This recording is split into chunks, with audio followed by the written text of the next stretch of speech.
ತಾಲೂಕಿನಲ್ಲಿ 253 ಮತಗಟ್ಟೆಗಳಿರ್ತದೆ. ಬಂಗಾರಪೇಟೆ ತಾಲೂಕಿನಲ್ಲಿ 253 ಮತಗಟ್ಟೆ. ಈ 253 ಮತಗಟ್ಟೆಗಳಲ್ಲಿ 35 ಮತಗಟ್ಟೆಗಳು ಪಟ್ಟಣ ಪ್ರದೇಶದಲ್ಲಿ, 218 ಮತಗಟ್ಟೆಗಳು ಗ್ರಾಮಾಂತರ ಪ್ರದೇಶದಲ್ಲಿ ಇರ್ತದೆ.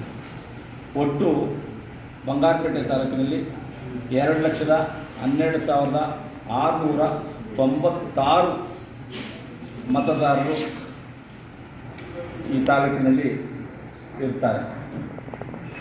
ನಮ್ಮ SIR ಪ್ರಕ್ರಿಯೆ ಪ್ರಾರಂಭವಾದ ಕಳೆದ ತಿಂಗಳು 29ನೇ ತಾರೀಕಿನಿಂದ ಎನ್ಯುಮೇಷನ್ ಫಾರಂ ವಿತರಣೆ ಪ್ರಾರಂಭವಾಗಿದೆ.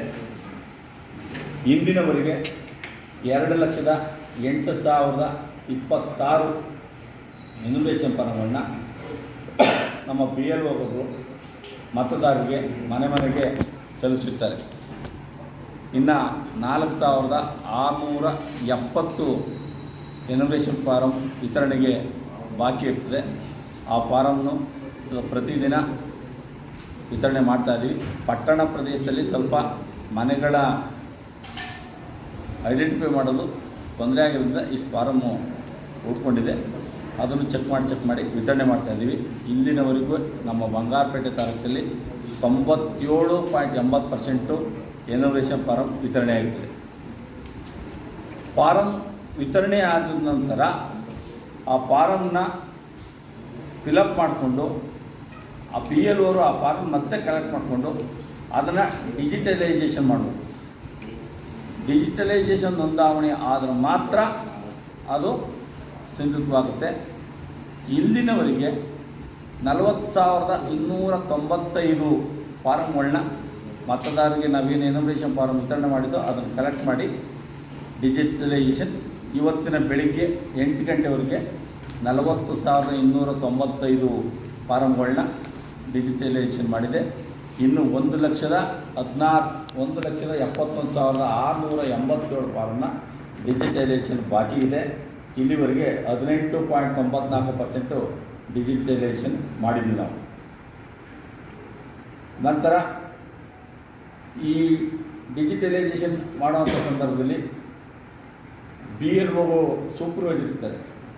ಈಗ ನಮಗೆ 253 ಜನ BLO ಇತ್ತು ಅಂದರೆ ಸುಮಾರು 24 ಜನ ಆ 10 BLOಗೆ ಒಬ್ಬೊಬ್ಬರನ್ನ ಮೇಲ್ವಿಚಾರಕ ನೇಮಕ ಮಾಡಿದ್ವಿ.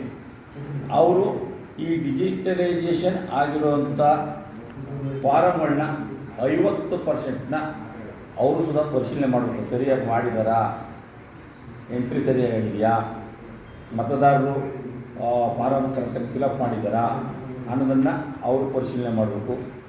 ನನ್ನ ತಹಶೀಲ್ದಾರ್ ಅವರು 30% ಪರಿಶೀಲನೆ ಮಾಡಬೇಕು. ನಾನು ಸುಧಾ 20% ಪರಿಶೀಲನೆ ಮಾಡಬೇಕು. ಆ ಪರಿಶೀಲನೆ ಕಾರ್ಯ ಪ್ರಾರಂಭವಾಗ್ತಾಯಿದೆ. ಇದಲ್ಲದೆ ನಮಗೆ ಕೆಲವು ಇವ್ರಿಗೆ BLOಗಳಿಗೆ ಮತ್ತು ಮತದಾರರಿಗೆ ಫಾರಮ್ ಭರ್ತಿ ಮಾಡೋದಕ್ಕೆ ಏನಾರ ಕನ್ಫ್ಯೂಸ್ ಇದ್ದರೆ, ಅವ್ರಿಗೆ ಗೊತ್ತಾಗಲಿಲ್ಲ ಅಂದರೆ ಪ್ರತಿ ಮತದಾರ ಕೇಂದ್ರದಲ್ಲಿ ಮತದಾರ ಸಹಾಯವಾಣಿ ಕೇಂದ್ರ ಅಂತ ಒಂದು ಕೇಂದ್ರ ಮಾಡಿದ್ರು. ಆ ಸಹಾಯವಾಣಿ ಕೇಂದ್ರಕ್ಕೆ ಅವರು ಫಾರಮ್ನ ತೊಗೊಂಡೋದ್ರೆ ಅವ್ರ ಡೌಟನ್ನು ಅಲ್ಲೇ ಕ್ಲಿಯರ್ ಮಾಡ್ತಾರೆ. ಈಗ ಫಾರಮ್ ಫಿಲಪ್ ಮಾಡೋಕ್ಕೆ ಬರಲಿಲ್ಲ, ಹೇಗೆ ಏನು ಅಂತ ಗೊತ್ತಾಗಲಿಲ್ಲ, ಅವರು ಆಯಾ ಬೂತ್ನಲ್ಲಿ ಒಂದೊಂದು ಮತದಾರ ಸಹಾಯ ಕೇಂದ್ರ ಅಂತ ಓಪನ್ ಮಾಡಿದರೆ ಆ ಮತದಾರ ಸಹಾಯ ಕೇಂದ್ರಕ್ಕೆ ಹೋದರೆ ಅವರಲ್ಲಿ ಅದನ್ನು ಫಿಲಪ್ ಮಾಡಿ ಅವ್ರಿಗೆ ಹೆಲ್ಪ್ ಮಾಡ್ತಾರೆ. ಅದೂ ಆಗಲಿಲ್ಲ ಅಂದರೆ ಸಂಬಂಧಪಟ್ಟ ಗ್ರಾಮ ಪಂಚಾಯತಿಗಳಲ್ಲಿ VMC ಸೆಂಟರ್ ಅಂತ ಮಾಡಿದ್ದೀವಿ.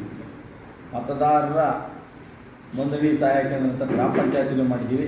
ಆ ಗ್ರಾಮ ಪಂಚಾಯತಿಗೆ ಹೋದರೂ ಸುಧಾ ಅಲ್ಲೂ ಸುಧಾ ಅವ್ರ ಫಾರಮ್ಗಳನ್ನ ಫಿಲಪ್ ಮಾಡೋಕ್ಕೆ ಹೇಳ್ಕೊಡ್ತಾರೆ, ಯಾವ ರೀತಿ ಮಾಡಬೇಕು ಅನ್ನೋದು ಹೇಳ್ಕೊಟ್ಟು ಮಾಡ್ತಾರೆ.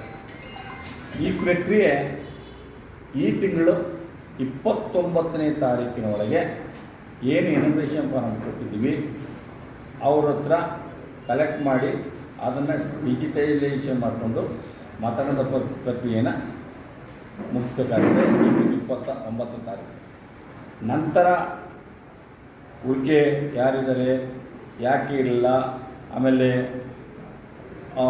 ತಪ್ಪು ಮಾಹಿತಿ ಕೊಟ್ಟಿದ್ರೆ ಅವ್ರಿಗೆ ನೋಟಿಸ್ ಹೋಗುತ್ತೆ, ನೋಟಿಸ್ ಹೋದಂಥ ನಮಗೆ ಅವ್ರದ್ದು ಎನ್ಕ್ವೈರಿ ಆಗುತ್ತೆ. ಮುಂದಿನ ಪ್ರೋಸೆಸ್ಸು ಆ ಮುಂದಿನ ಹಂತದಲ್ಲಿ ನಿಮ್ಮನ್ನ ಇದೇ ಥರ ಕರೆದು ನಾವು ತಿಳಿಸ್ತೀವಿ. ಈಗಿನ ಹಂತ ಮತದಾರರ ಫಾರಮ್ಗಳನ್ನ ಕೊಟ್ಟಿರೋದು, ಅದನ್ನು ಕಲೆಕ್ಟ್ ಮಾಡಿಕೊಂಡು ಡಿಜಿಟಲೈಸೇಷನ್ ಮಾಡೋದು, ಈ ಪ್ರಕ್ರಿಯೆ ಪ್ರಾರಂಭವಾಗಿದೆ. ಇದರ ಬಗ್ಗೆ ಪ್ರತಿದಿನ ಮಾಹಿತಿಯನ್ನು ನಿಮ್ಮ ವಾಟ್ಸಪ್ ಗ್ರೂಪ್ಗೆ, ನಿಮ್ಮೆಲ್ಲ ಮೇಲ್ ಕೊಟ್ಟರೆ ನಿಮ್ಮ ಮೇಲ್ಗೆ ಪ್ರತಿದಿನ ಮಾಹಿತಿ ಕೊಡ್ತೀವಿ. ಅದನ್ನು ಪ್ರತಿದಿನ ಪ್ರಚಾರ ಪಡಿಸ್ಬೇಕು ಅಂತ ನಿಮ್ಮಲ್ಲಿ ಕೇಳ್ಕೊಳ್ತಾ ಇದ್ದೀವಿ. ಮಾಡಿದ ನಂತರ ನಮ್ಮ BLOನೇ ಆ ಮನೆಗೆ ಬಂದು ಕಲೆಕ್ಟ್ ಮಾಡ್ಕೊಂಡು ಹೋಗ್ತಾರೆ. ಒಂದು ವೇಳೆ ನೀವೇ ಕೊಟ್ಟರು ಸಹ ಕಲೆಕ್ಟ್ ಮಾಡ್ಕೊಳ್ತಾರೆ. ಇದರ ಇನ್ನೊಂದು ಬಹುಮುಖ್ಯವಾದ ವಿಷಯ ಅಂದರೆ, ಎನ್ಯುಮರೇಷನ್ ಫಾರಮ್ನ ನಿಮ್ಮ ಮನೆಗೆ ಕೊಟ್ಟಿದ್ದೀವಿ. ನಿಮ್ಮ ಮನೆಯಲ್ಲಿ 4 ಜನ ಇದೆ, 4 ಜನ ಇದ್ದರೆ ಎನ್ಯುಮರೇಷನ್ ಫಾರಮ್ ಫಿಲಪ್ ಮಾಡಿ. ಒಂದು ವೇಳೆ ಇನ್ನಿಬ್ಬರು ನಿಮ್ಮ ಮನೇಲಿ ಪ್ರೆಸೆಂಟ್ ಇಲ್ಲ ಅಂದರೆ ಆ ಕುಟುಂಬದ ಮುಖ್ಯಸ್ಥನೇ ಆತನ ಫಾರಮ್ಗೂ ಸೈನ್ ಹಾಕಬೇಕು. ಕುಟುಂಬದ ಮತ್ತು ಆ ವೋಟ್ ಲಿಸ್ಟಲ್ಲಿರುವಂಥವ್ರು ಯಾರು ಸರಿ ಒಬ್ಬ 4 ಫಾರಮ್ಗೂ ಸೈನ್ ಹಾಕ್ಬಿಟ್ಟು ಅದನ್ನು BLO ಕೊಡ್ಬೋದು, ಅದನ್ನು ಅಪ್ಲೋಡ್ ಮಾಡ್ತೀವಿ.